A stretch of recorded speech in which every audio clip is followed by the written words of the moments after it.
Families out for a half-term treat were still turning up this morning, unaware that Windsor had been hurriedly shut, not to be reopened unless a buyer can be found. All they got to see was a gaggle of reporters, disappointing for child and parent alike. We came here with the children, we knew nothing about what's going on, and it's half-term. We don't know what to do now.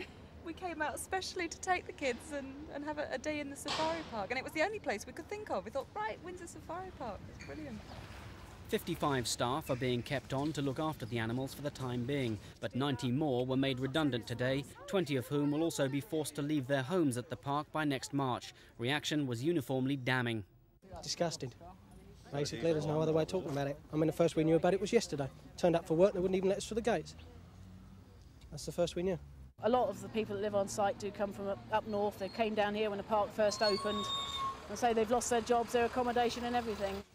Although, like other similar attractions, Windsor has suffered a sharp fall in attendance during the recession, receivers Cork Gully say it's still basically a sound business, which only went under because of the debts of its parent company. Now it's up for sale free of debt. They hope it'll be snapped up. We've had quite a lot of interest in the park over the last few months, and that interest continues. And the actions we've taken today do not inhibit in any way our ability to sell the park as a going concern if we're able to find somebody to come to the table with a deal which we can do. How confident are you that you're going to get a deal? I have to wait and see what comes out.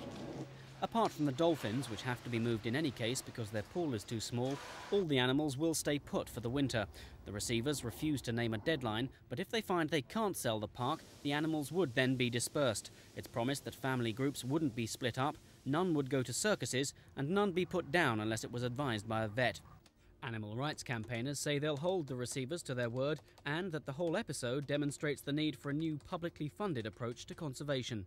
I mean, what I think this shows, and also the problems with London Zoo and the problems with a number of zoos around the country highlight, is that you cannot leave the maintenance of large collections of animals to the market. They cannot be the victims of fashion, they cannot be the victims of the recession. These are living animals that we're talking about. Meanwhile, Windsor Safari Park is closed to visitors but open to offers. This is David Strawn for Thames News.